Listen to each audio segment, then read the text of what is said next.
Eu quero te convidar a abrir a Bíblia na primeira carta de Paulo aos Coríntios, capítulo 11, o nosso texto que constantemente lemos sobre a ceia. Primeira carta de Paulo aos Coríntios 11, 23 a 34.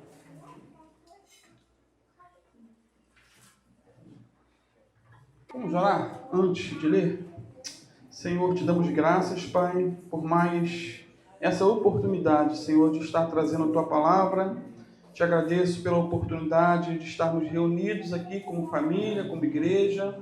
Obrigado, Pai, por essa porta que foi aberta por Ti, Senhor.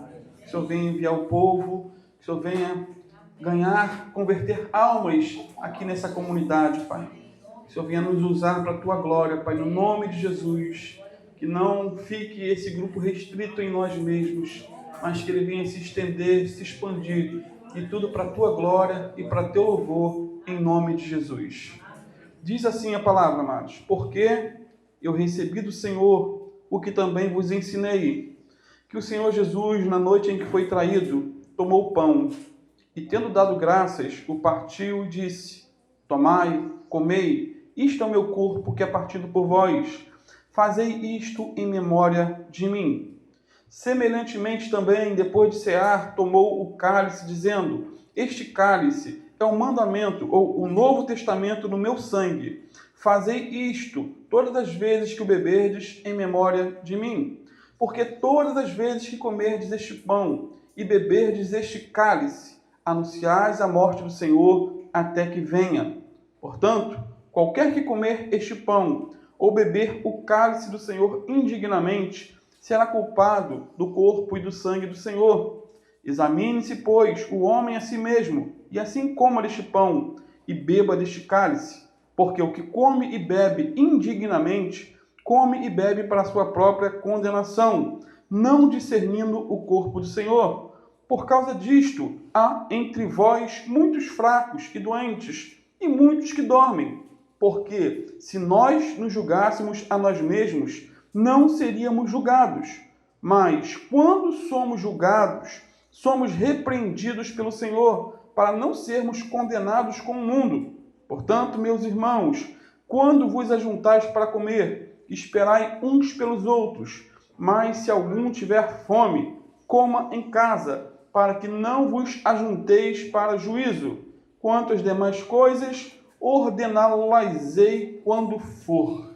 Amém. Os irmãos podem sentar-se e eu tenho que ficar em pé. Eu não estou obedecendo uma cadeira, né? Ficar pregar sentado, não é legal não. Em pé, até a fala fica melhor. Irmãos, a ceia do Senhor é uma ordenança divina. É uma ordenança divina, assim como o batismo nas águas. Assim como o batismo nas águas. Por exemplo, o batismo nas águas ele foi instituído pelo Senhor Jesus. Lá em Mateus 28, 18 a 20, o Senhor Jesus disse assim, depois que ele ressuscitou: e chegando-se Jesus, falou-lhes dizendo: é-me dado todo o poder no céu e na terra. Portanto, ide, fazei discípulos de todas as nações, batizando-as em nome do Pai, do Filho e do Espírito Santo, ensinando-os a guardar todas as coisas que vos tenho mandado. E eis que estou convosco todos os dias, até a consumação dos séculos. Então a ceia foi instituída pelo Senhor. E o batismo e a ceia aqui que acabamos de ler também foi instituída pelo Senhor e ratificada pelo apóstolo Paulo. Ou seja, Jesus Cristo tomou o cálice e o pão, que eram elementos comuns daquela época, da refeição diária, e os transformou em uma experiência espiritual significativa, importantíssima para mim e para você. Porém, temos que ter cuidado ao participar da ceia. Há um cuidado e o próprio texto que nós lemos fala sobre esse cuidado. Alguns crentes da igreja de Corinto estavam banalizando esse momento. Eles estavam preparando a barriga. E vamos falar do contexto por que eles preparavam a barriga. Mas não estavam preparando o coração. Eles ansiavam por comer um banquete, mas não estavam ansiando pelo banquete do céu. E é algo extremamente sério, amados. participar da Santa Ceia com o coração despreparado.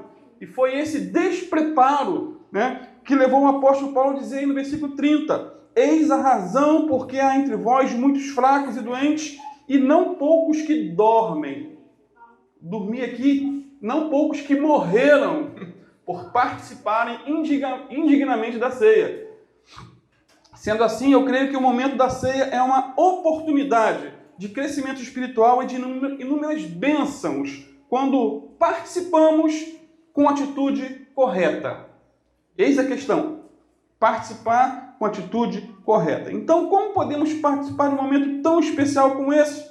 Eu penso que a melhor coisa a fazermos é participarmos da ceia, ou ao participarmos da ceia, é nos lembrarmos de pelo menos 4 coisas, 4 verdades fundamentais que se encontram no texto que acabamos de ler. E a primeira verdade é que, no momento da ceia, devemos nos lembrar da morte de Jesus por cada um de nós. Uma lembrança, é uma retrospectiva em cada culto. Não existe final de ano, retrospectiva 2001, 2020, mas cada ceia é uma retrospectiva. Olhamos para o passado. É disso que o apóstolo Paulo fala aí no versículo 23 a 25, que eu vou ler mais uma vez para ficar bem fixado. Porque eu recebi do Senhor o que também vos ensinei, que o Senhor Jesus, na noite em que foi traído, tomou o pão e, tendo dado graças, o partiu e disse, tomai e comei, isto é o meu corpo, que é partido por vós.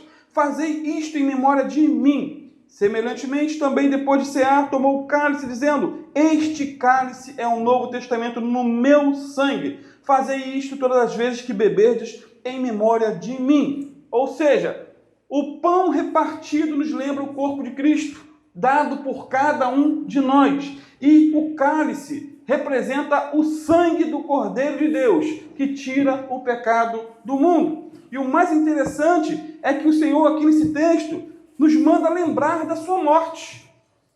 Lembrar da morte e não da sua vida. Ele nos manda lembrar do seu sacrifício e não de seus milagres. Ele nos manda lembrar da sua agonia no Getsêmani e não de seus ensinos. Os ensinos de Jesus são importantes, com certeza os milagres são importantíssimos, mas ele nos manda lembrar da sua morte. Amados, como seres humanos, humanamente falando, detestamos lembrar da morte de algum ente querido. Ninguém gosta. Isso nos traz tristeza, saudade, choro, para muitos até às vezes desespero, de saudade por alguém que partiu. No entanto, quando Jesus nos manda lembrar aqui de sua morte, isso se dá pelo fato de que por sua morte e a sua ressurreição são fundamentos da fé cristã. Por outro lado, também esse que morreu não está morto, ressuscitou e está conosco todos os dias. Então a morte e ressurreição de Cristo é o fundamento da verdade cristã, é o fundamento do Evangelho. 1 Coríntios 15, versículo 3 e 4, o apóstolo Paulo diz o seguinte, primeira carta de Paulo aos Coríntios 15, 3 e 4, porque primeiramente vos entreguei o que também recebi, que Cristo Jesus morreu por nossos pecados, segundo as Escrituras, e que ele foi sepultado, e que ressuscitou ao terceiro dia, segundo as Escrituras. Então, Jesus viveu uma vida perfeita. Os seus ensinamentos foram perfeitos. No entanto, nós não somos salvos nem pela vida perfeita de Cristo e nem por seus milagres perfeitos ou ensinos perfeitos, mas por sua morte perfeita na cruz do Calvário. Esse é o fundamento da nossa salvação. Portanto, devemos sempre nos lembrar que Jesus morreu por nossos pecados e ressuscitou para a nossa justificação. Devemos sempre nos lembrar que Jesus nos substituiu na cruz do Calvário, pois nós é que deveríamos ter morrido. Devemos sempre nos lembrar também que a nossa dívida para com Deus era impagável. O débito era gigantesco, pois cada pecado, amados, é uma dívida contraída para com Deus. Cada vez que erramos, contraímos uma dívida, mas Jesus pagou essa dívida. Pagou nossa dívida e apagou o escrito de dívida que era contra nós. Havia ali, um escrito, um documento espiritual, constando cada um dos nossos erros. Mas Jesus pagou essa dívida. Lá em Colossenses 2,14, diz que Jesus cancelou o escrito ou o registro de dívida que era contra nós, removendo-o e pregando-o na cruz. Sabe o que o apóstolo Paulo está dizendo aqui em Colossenses 2,14? No mundo antigo, amados, quando a pessoa tinha uma dívida e não conseguia pagar, o credor escrevia o nome dessa pessoa numa placa de madeira e colocava na frente do estabelecimento. Quem passava na rua sabia que o indivíduo ele era um mau pagador, que ele era caloteiro. Esse era o score da época. Os irmãos sabem o que é o score hoje em dia, né? É cada vez mais popular, porque você quer ter o teu nome limpo para poder ter crédito. Né? E ali mostra tudo, o teu histórico, que você pagou, não pagou, o que tem para negociar a dívida. O score da época era isso. A pessoa não pagava, botava lá. Então todo mundo que passava via que fulano de tal está enrolado, aí ele não paga, está com dívida. Isso era para que todo mundo visse que a pessoa estava endividada. No entanto, quando o indivíduo conseguia pagar a dívida, o dono do estabelecimento tinha que tirar aquela placa de devedor e escrever novos dizeres ali, mostrando que ele pagou a dívida. Agora ele é um novo cliente, um cliente 100%. O score dele está 1000, né? A avaliação do score é de 1 a 1000. O score dele está bom, tá? Talvez não rápido, porque leva tempo para o score melhorar essa pontuação. Então, isso era para que todo mundo visse que a dívida foi paga. E mais, a pessoa sair dali com uma cópia da dívida quitada nas suas mãos. O que Paulo está dizendo, amados, é que Satanás tinha uma lista bem grande com todos os nossos pecados. Todos. Era uma dívida impagável. O nosso score estava zerado. Por assim dizer. O diabo usava isso para nos manter seus reféns. Mas Jesus chegou diante de Deus e disse: eu pago a dívida. A dívida vai ser colocada na minha conta. Na cruz, Jesus bradou: está consumado. E a palavra está consumado significa está pago, está quitado. Eu paguei a dívida com o meu próprio sangue. Ele pagou a dívida, amados, que era nossa. E depois cravou no madeiro o boleto quitado. Está pago, está consumado, não tem mais dívida. Então devemos sempre nos lembrar que Jesus pagou a nossa dívida ao morrer por nós, de maneira voluntária, mansa e amorosa. Ele provou o quanto nos ama ao morrer na cruz por nós.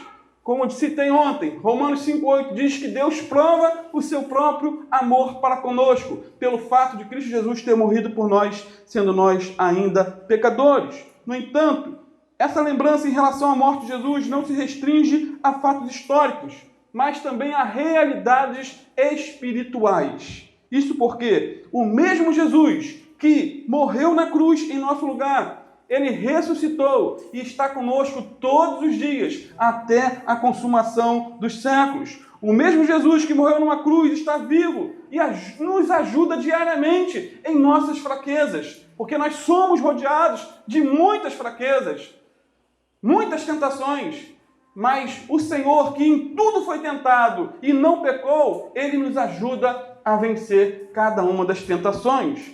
A segunda verdade que eu quero destacar no texto que lemos é que devemos nos lembrar que o mesmo Jesus que morreu e ressuscitou, um dia voltará para nos buscar. Amém? O mesmo Jesus que morreu e ressuscitou, ele virá outra vez. Versículo 26 aí, de 1 Coríntios 11, diz assim: porque todas as vezes que comerdes este pão e beberdes este cálice, anunciais a morte do Senhor até que venha. Até que ele venha. Irmãos, a ceia é o elo entre as duas vindas de Cristo. É a lembrança da primeira vinda, quando ele viveu em pecado, viveu sem pecado e morreu sem pecado. E é também a garantia da segunda vinda, quando ele virá em poder e grande glória para nos buscar, para estarmos com ele por toda a eternidade. Sendo assim, a ceia do Senhor aponta para a segunda vinda de Cristo.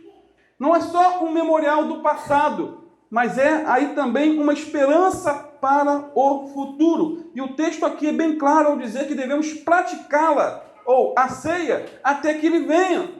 E como Jesus ainda não voltou, continuaremos praticando essa ordenança do Senhor. Por mais que pela internet, se você ver alguns vídeos sobre ceia, são verdadeiras abominações. Eu não te aconselho. Tudo que começar a colocar pulga atrás da tua orelha, dúvidas em relação àquilo que você já conhece da palavra, não perde tempo com isso não, porque é tanta heresia. A gente não está proibindo ninguém de ouvir vídeos, eu ouço muitos pregadores, mas tem que se ter um filtro. E o filtro é aquilo que passa pela palavra. Tá escrito. Você tem que conhecer bem o verdadeiro para poder discernir aquilo que é falso. Porque o que acontece hoje? As pessoas não conhecem a Bíblia e ficam aprendendo da Bíblia com o youtuber da internet. Aí, filho, a confusão vai ser generalizada na mente. Então, cuidado com isso. Agora, quando Jesus voltar, não haverá mais necessidade de cearmos aqui na terra, pois estaremos para sempre com o Senhor na glória. Amém? Mas enquanto Jesus não volta, vamos estar mês após mês, semana após semana, ou uma vez por mês, participando da ceia juntamente com os irmãos. Então, que nunca esqueçamos que o mesmo Jesus que subiu aos céus virá outra vez para nos buscar. Não sabemos o dia, não sabemos a hora, não sabemos o mês, não sabemos o ano, nem a década, nem um milênio. Não sabemos, mas o fato é, Jesus está voltando. Uma coisa é essa certeza que temos que ter. Ele virá outra vez aqui. Lembra do que os anjos disseram aos que viram Jesus subir aos céus e ser recebido na nuvem? Lá em Atos capítulo 1, versículo 11, esses dois anjos disseram assim: homens galileus, por que estáis olhando para o céu? Esse Jesus que dentre vós foi recebido em cima no céu, há de vir assim como para o céu ouvistes ir. Jesus virá outra vez aqui. Jesus virá mais outra vez aqui. Por isso, todos juntos, em um só louvor, cantemos. Cantemos todos, Ele é o nosso Senhor. Nós estaremos cantando esse hino daqui a pouco. Então, amados, a segunda vinda de Cristo é a grande esperança do cristão. No mundo onde se tem feito tantos estragos, com tantas notícias ruins, com tanta coisa que parece que são programadas para que tenhamos medo, temor, desespero. Porque, amados, se você parar para ouvir algumas notícias de algumas redes aí, algumas mídias, você fica desesperado. Desesperado. Pode ser até que eles estejam falando algumas verdades, mas eu penso que às vezes eles multiplicam a verdade por 10 para gerar desespero no coração do povo. A terceira verdade, amados, que eu encontro em nosso texto é que no momento da ceia precisamos nos lembrar de sondar o nosso próprio coração. Isso é fundamental, sondar o próprio coração. Olha no versículo 27 e 32.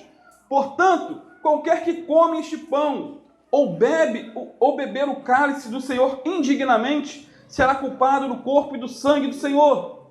Examine-se, pois, o homem a si mesmo, e assim coma deste pão e beba deste cálice, porque o que come e bebe indignamente, come e bebe para a sua própria condenação, não discernindo o corpo do Senhor. E por causa disto, há entre vós muitos fracos e doentes, e muitos que morrem. Porque se nós nos julgássemos a nós mesmos, não seríamos julgados. Mas quando somos julgados, somos repreendidos pelo Senhor, para não sermos condenados com o mundo. Irmãos, humanamente falando, entenda, humanamente falando, ninguém é digno de participar da ceia do Senhor, pois todos nós pecamos de uma maneira ou de outra, consciente ou inconsciente. E quem diz que não peca, diz lá 1 João que temos estudado, engana-se a si mesmo e chama Deus de mentiroso. Uma referência dessa não é apologia para o pecado. Então todos pecam, então eu vou cair de cara. Não é isso. O contexto não é esse. Até porque o próprio apóstolo João vai falar da gravidade do pecado. Vai falar que aquele que vive na prática do pecado é do diabo e tantos termos fortes que ele usa. No entanto, por mais que não sejamos dignos de participar da ceia, precisamos participar desse momento de maneira digna. Não somos dignos nós precisamos participar de maneira digna. E nos tornamos dignos, amados, quando somos sinceros e honestos com Deus. Nós somos dignos quando não encobrimos nossos pecados a Deus, mas os confessamos com arrependimento. Eis aí a dignidade. Somos dignos quando reconhecemos nossa indignidade. É interessante, né? É o contrário. Quando reconhecemos que somos indignos, aí que nos tornamos dignos. Provérbios 28:13 diz que aquele que encobre as suas transgressões nunca prosperará, mas aquele que as confessa e deixa alcançará misericórdia. Portanto, Paulo diz no versículo 28 aí: examine-se, pois, o homem a si mesmo, e assim coma deste pão e beba deste cálice. A minha responsabilidade, amados, é me examinar e não examinar o outro. É um autoexame. É sondar o meu coração, seja por meio da oração e na dependência do Espírito Santo, pedindo ao Senhor: Senhor, mostra para mim. Não deixe ser um auto-enganado. Mostra para mim as falhas, porque, amados, a bem da verdade, há pecados que são escancarados. Nós sabemos que erramos. Não precisa ninguém desenhar. Mas há coisas que às vezes está no nosso interior, que estamos praticando, fazendo, que só o Espírito Santo pode mostrar, que é os chamados pecados ocultos, da qual o próprio rei Davi, no Salmo 19, ele declarou: Senhor, perdoa as faltas que me são até ocultas. E existem coisas que nós nem percebemos. Então, os coríntios, eles não examinavam a si mesmos, mas eles eram especialistas em examinar a vida do outro. Quem estava pronto, preparado, ou quem era digno ou não para participar deste momento. Irmãos, não sejamos como os coríntios. Em vez de examinar e julgar a vida do outro, nós temos que voltar as nossas baterias para nós mesmos, nos examinar a nós mesmos, julgar a nós mesmos. Temos que investigar nosso coração, avaliar a nossa vida, fazer uma introspecção e pedir: Senhor, tem misericórdia de mim, lava meu coração com o sangue do Cordeiro, me torna digno desse momento, porque eu reconheço que sou indigno.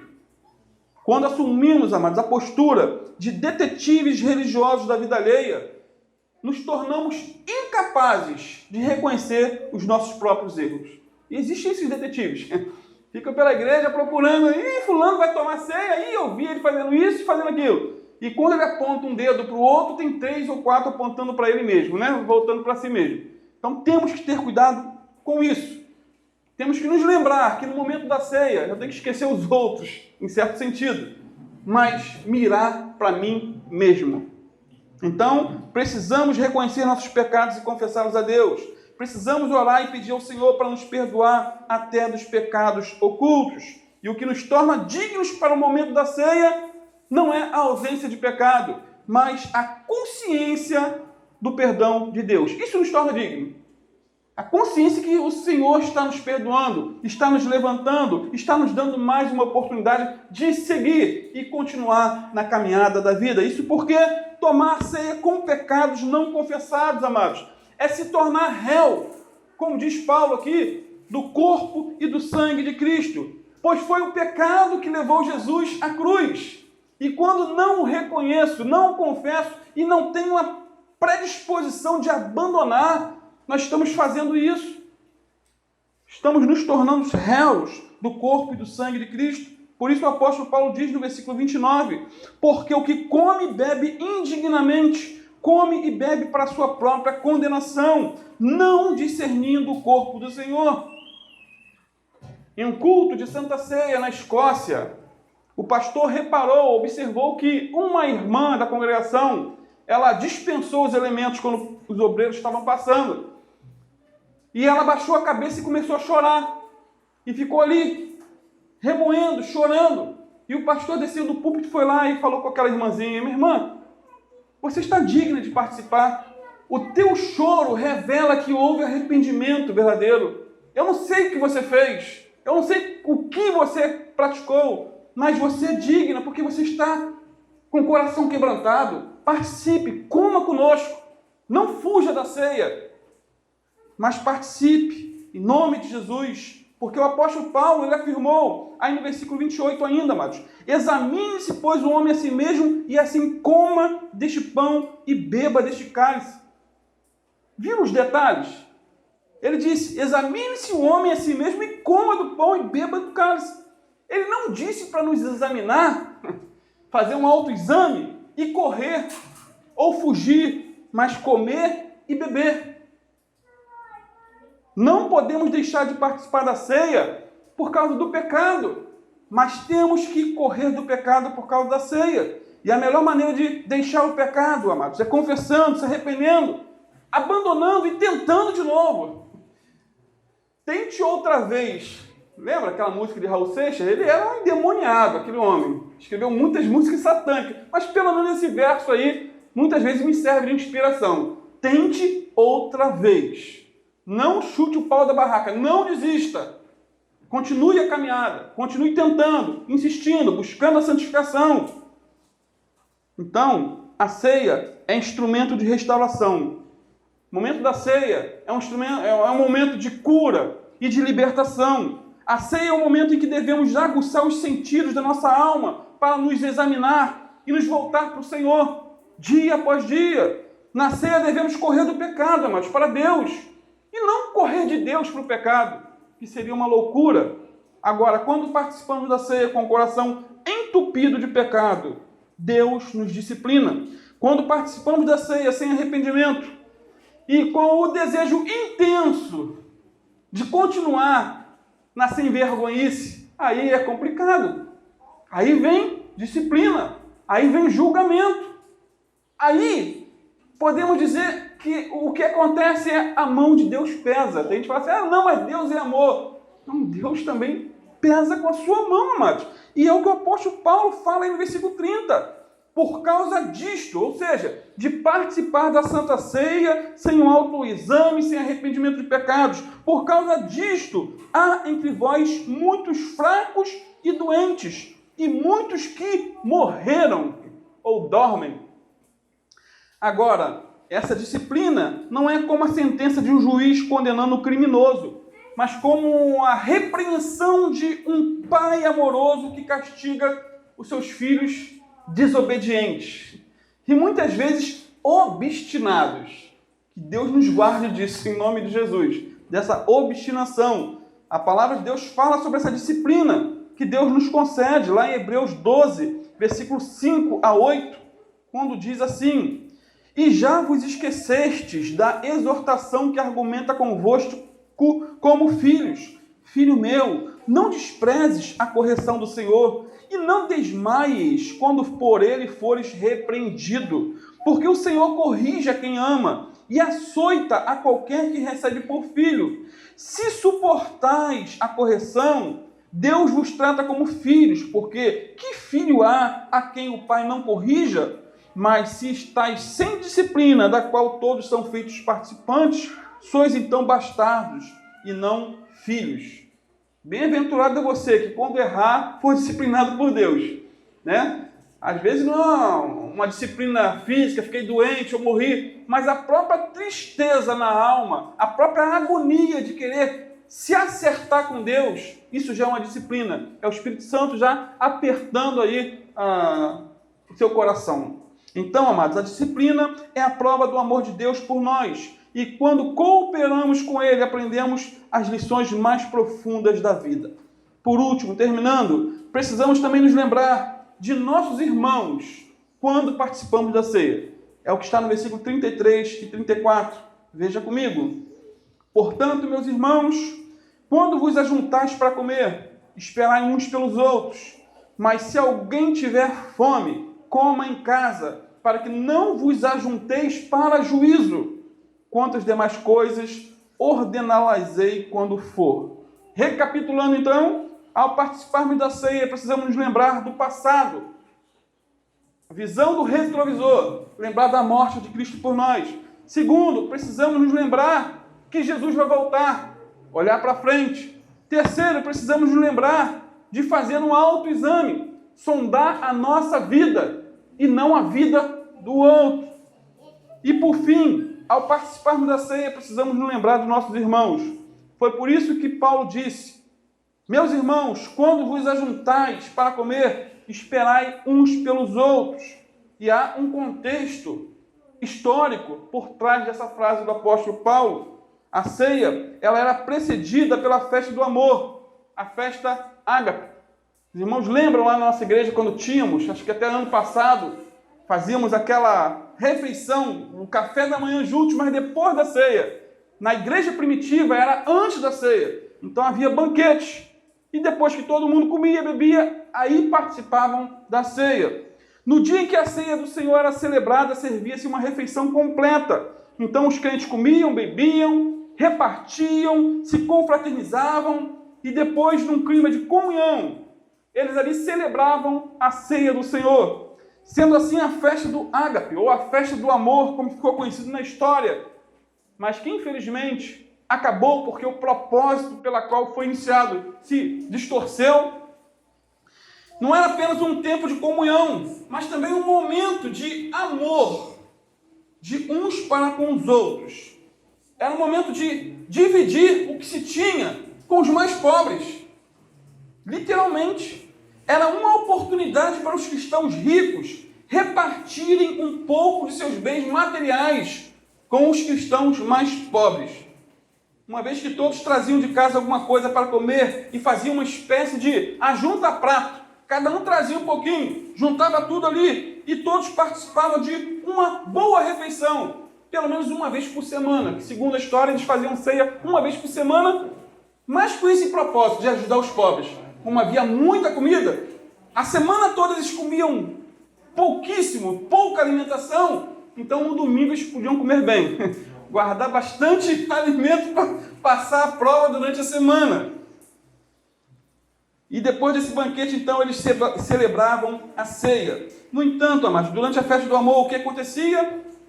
Estava acontecendo, os ricos se isolavam e comiam à vontade seus próprios banquetes, aquilo que eles traziam de casa, e bebiam ao ponto de ficarem doidão, totalmente embriagados, literalmente. Depois de toda essa atitude odiosa de preconceito, porque os pobres viam isso estava sendo uma pedra de tropeço para eles. Eles não tinham o que comer, não sobrava nada para eles. Depois de toda essa atitude odiosa, de preconceito, de desamor, eles se reuniam para celebrar a ceia. A ideia original dessa refeição de comunhão, amados, era compartilhar, mas essa ideia havia se perdido. E é nesse contexto que Paulo os reprova, dizendo que aí no versículo 33, que eles estavam se reunindo, em vez de se reunir para melhor, estavam se reunindo para pior. Portanto, meus irmãos, ele diz mais uma vez, quando vos ajuntares para comer, esperai uns pelos outros. Mas se alguém tiver fome, come em casa, para que não vos ajunteis para juízo. Quanto às demais coisas, ordená-los-ei quando for. Isso é uma prova até lá na nossa igreja, quando tinha, eu não ficava observando, mas com certeza devia ter gente que comia demais e outros de menos. De repente alguém ia lá, pegava 1, 2, 3, 4 pão, e os outros que às vezes ficavam lá dentro do templo, acabavam não comendo nada. É claro que não estávamos ali no contexto de fome, né? Mas na época do apóstolo Paulo, o problema era mais grave, era seríssimo. Hoje não temos mais essa festa ou banquete antes da ceia. No entanto, amados, o princípio permanece o mesmo. Esse é o princípio do amor, é o princípio do cuidado, é o princípio do zelo para com os irmãos. Quando nos reunimos para a ceia, precisamos olhar ao redor também nesse princípio e ver se não tem alguém faltando aos cultos. Será que essa pessoa está doente? Será que está desanimado? Será que alguém ficou aborrecido com algo que nós falamos e isso fez com que ela desanimasse da caminhada? Será que não está faltando dinheiro para ela vir à igreja? Será que está faltando alguma coisa? Precisamos de empatia, amados. Empatia é se colocar no lugar do outro.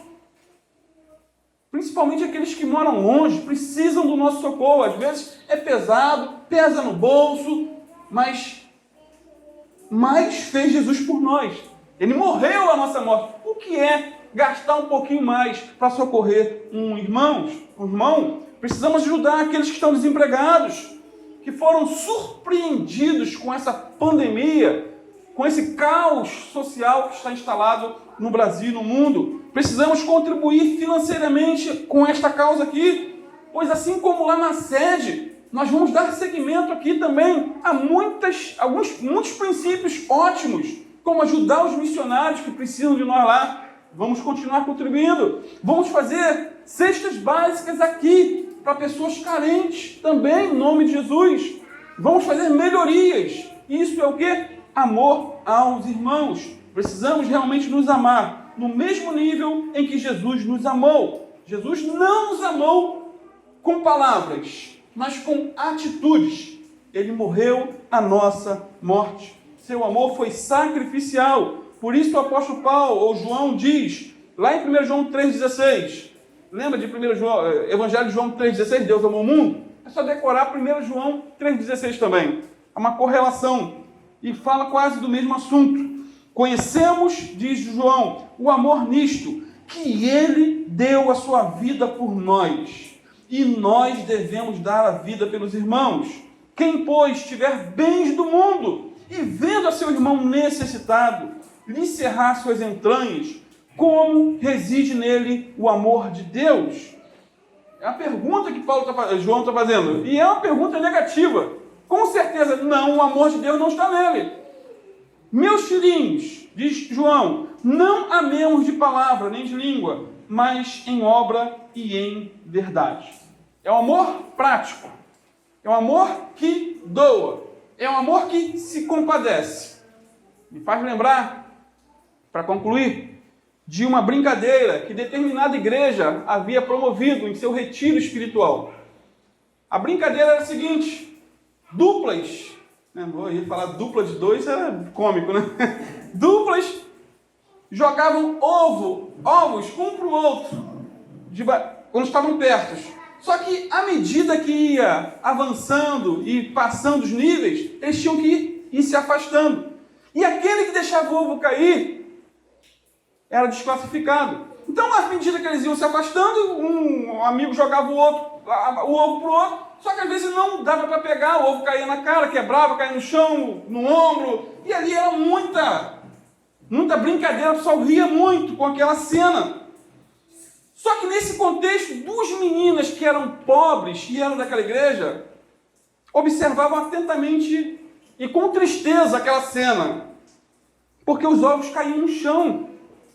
E elas, por serem de uma família muito pobre, não tinha nem ovo para comer durante a semana. E cada ovo que caía no chão era uma lágrima dos olhos.